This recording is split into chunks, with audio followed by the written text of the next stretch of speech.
Guys, नमस्ते। तो आज ज़्यादा टाइम वेस्ट ना करते हुए हम स्टार्ट करते हैं अपना जिश पोस्टलन का सेकंड पार्ट। मीन्स अपने आप को इंट्रोड्यूस कैसे करते हैं जर्मन का, उसका सेकंड पार्ट स्टार्ट करते हैं। So let's begin guys. Board पे देख रहे हैं, आज हम सीख रहे हैं पार्ट 2 इंट्रोडक्शन का। ठीक है, जिस किसी ने अगर पार्ट 1 की वीडियो नहीं देखी है, आप में इसी वीडियो के नीचे लिंक में देख सकते हैं डिस्क्रिप्शन बॉक्स में कि पार्ट 1 में हमने क्या सीखा था। ठीक है guys, so let's begin with part 2 introduction. ठीक है, 6 क्वेश्चन हम सीख रहे हैं इस वाले सेशन में। 5 हमने ऑलरेडी सीख लिए हैं। ठीक है, 6 में हम स्टार्ट करते हैं। वेल्शा स्प्राखन क्योनन जी।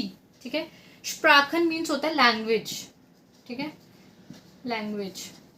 ठीक है, मतलब आपको कौन कौन सी लैंग्वेज पता है। ठीक है, अगर आप फॉर्मल वे में किसी से पूछ रहे हो तो आप बोलोगे वेल्शा स्प्राखन क्योनन जी। इसको कैसे प्रोनाउंस करेंगे? स्प्राखन। प्लीज गाइज आप भी साथ में बोलिए, तभी आपको पता लगेगा कि हम कैसे बोल रहे हैं। स्प्राखन, वेल्शा स्प्राखन क्योनन जी। अगर आप देखोगे ये उम्लाउट वाला ओ है, ठीक है, तो उसको यो पढ़ेंगे, क्योनन। ठीक है, क्योनन का मीन्स होता है टू नो। ठीक है, कौन सी लैंग्वेज आपको आती है। ठीक है, आप इस तरीके से बोल सकते हैं।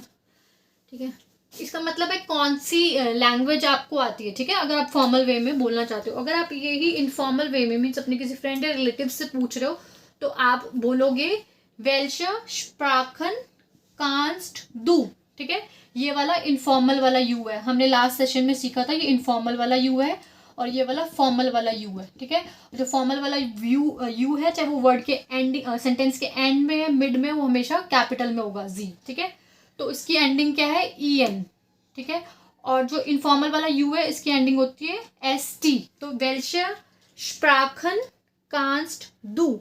अब इसका आंसर देना है तो बोलोगे इश कान Hindi English Punjabi und ein wenig Deutsch. मतलब इश मतलब आय हो गया, आय के साथ हमने कंजुगेशन क्या करना है? कान, क्योनन का कान।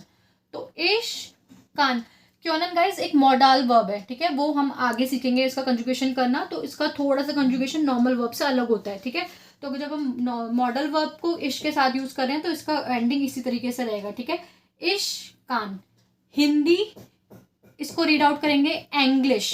ठीक है, इंग्लिश की स्पेलिंग भी होगी English Punjabi und ein wenig। ein wenig का मीनिंग होता है लिटिल बिट।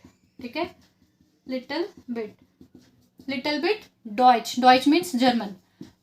इसके हिंदी ट्रांसलेशन क्या है कि मुझे हिंदी इंग्लिश पंजाबी और थोड़ी बहुत जर्मन आती है।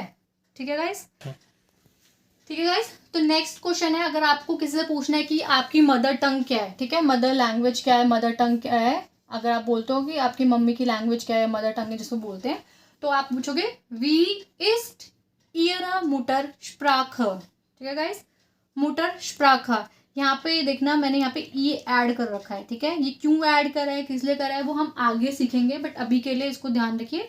इसको पढ़ेंगे वी इस्ट इयरा मुटर स्प्राखा। ये फॉर्मल वाला है। ठीक है, और इनफॉर्मल में अगर आप पूछोगे किसी से तो बोलोगे वी इस्ट दाइना मुटर स्प्राखा। इसको बोलोगे मुटर स्प्राखा। ठीक है, मदर लैंग्वेज जिसे बोल सकते हो आप। तो उसका आंसर क्या बोलेंगे? माइना मुटर स्प्राखा इस्ट हिंदी। मतलब मेरी मम्मी की लैंग्वेज, मेरी मदर टंग क्या है? हिंदी है। ये बोलेंगे माइना मुटर स्प्राखा इस्ट हिंदी। ठीक है गाइस, नेक्स्ट क्वेश्चन है वास माखन जी हेयर। ठीक है, देखो वास का मीनिंग होता है व्हाट। अभी तक हम देख रहे थे सारे क्वेश्चन वी से स्टार्ट थे। ठीक है, बट अगर आप इंग्लिश में ट्रांसलेट करते हो तो हम पूछते हैं what is your name, but हम जर्मन में पूछते हैं वी इस्ट इयर नाम। ठीक है, तो अभी तक सारे वी फॉर्म में थे। ठीक है, और हम वी में ही पूछते हैं जब इंट्रोडक्शन वाले क्वेश्चन पूछने हैं। ठीक है, बट अब नॉर्मल आप पूछो किसी से कि आप यहाँ पे क्या कर रहे हो, तो इंग्लिश वाला ही वर्ड यूज होगा, what are you doing here. इसका ट्रांसलेशन यही है सीधा सीधा। ठीक है, तो इसलिए यहाँ पे यूज हुआ है वास। इसको पढ़ते हैं वास। ठीक है, वास मीन्स व्हाट। वास माखन जी हेयर। देखो फॉर्मल वाला जी है तो एंडिंग वही ई एन वाली है। ठीक है, अगर इनफॉर्मल वे में पूछना चाहते हो किसी से कि आप यहाँ पे क्या कर रहे हो, तो आप क्या बोलोगे? वास मार्क्स्ड। इसको पढ़ेंगे मार्क्स्ड डू हियर। हियर मीन्स हेयर। ठीक है। यहाँ पे एंडिंग क्या है, ST, डू के साथ ST है। ये इनफॉर्मल वाला यू है, हमने लास्ट सेशन में सीखा था, ये इनफॉर्मल वाला यू है, ये फॉर्मल वाला यू है, ठीक है। तो आप पूछ रहे हो कि आप यहाँ पे क्या कर रहे हो, तो वो आंसर दे रहा है कि मैं यहाँ पे जर्मन सीख रहा हूँ। तो क्या बोलेगा वो, इश लर्ना डॉइच हियर। देखो इश के साथ हमने लास्ट सेशन में सीखा था कि हमेशा वर्ब की एंडिंग कॉन्जुगेट करते समय ई हो जाएगी, ठीक है। वैसे ये जो वर्ब है ये लर्नन है, ठीक है, बट जब हम इसको इश के साथ कॉन्जुगेट करते हैं तो ये इश लर्ना बन जाएगी, ठीक है। इश लर्ना डॉइच हियर, I am learning German here, मैं यहाँ पे जर्मन पढ़ रहा हूँ, ठीक है गाइज। नेक्स्ट क्वेश्चन है, वास जिंद जी फॉन बेरूफ। बेरूफ, इसको क्या पढ़ेंगे, बेरूफ मीन्स आपका ऑक्यूपेशन क्या है, ठीक है, आप क्या करते हो, क्या काम करते हो। बेरूफ का मतलब होता है ऑक्यूपेशन, ठीक है। अगर आप फॉर्मल वे में किसी से पूछ रहे हो, ठीक है, तो आप पूछोगे वास जिंद जी फॉन बेरूफ।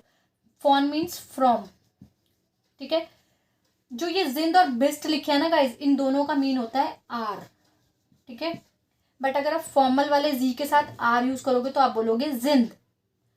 इनफॉर्मल वाले यू के साथ अगर आप आर यूज करना चाहते हो तो आप बोलोगे बेस्ट, ठीक है। इसका कॉन्जुगेशन भी पूरा है, वो हम सीखेंगे आगे, ठीक है। तो कैसे बोलेंगे, वास जिंद जी फॉन बेरूफ, आप पेशे से क्या हो, मतलब आप क्या काम करते हो। और इनफॉर्मल वे में बोलोगे तो बोलोगे वास बिस्ट डू फॉन बेरूफ, ठीक है गाइज।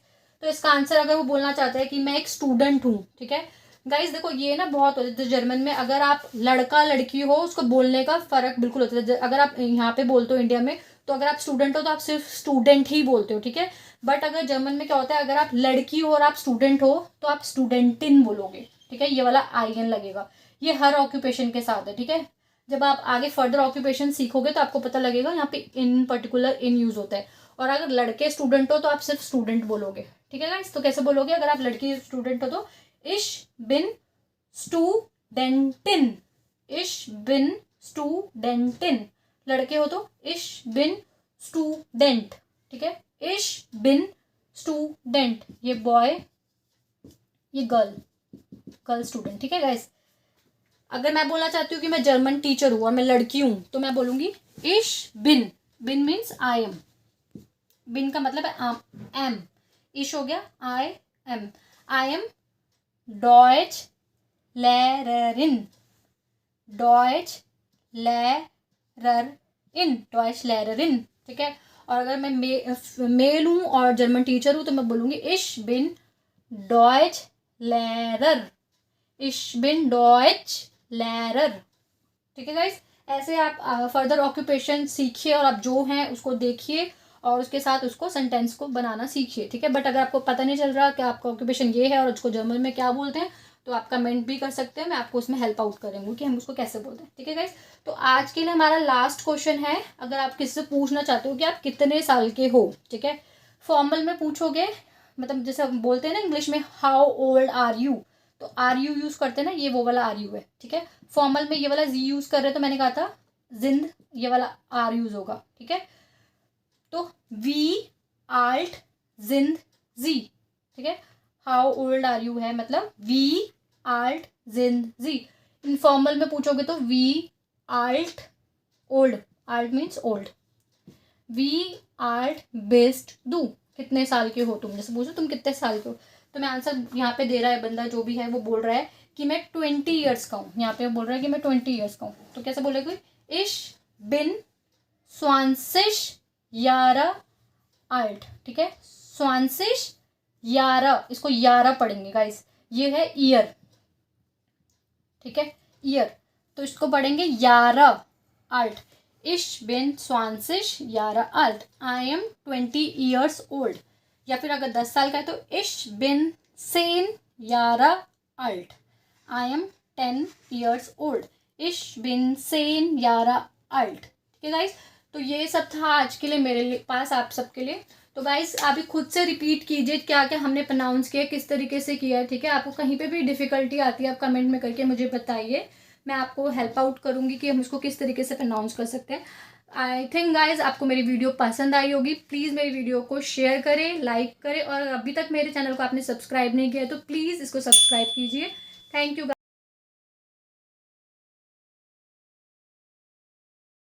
Guys bye.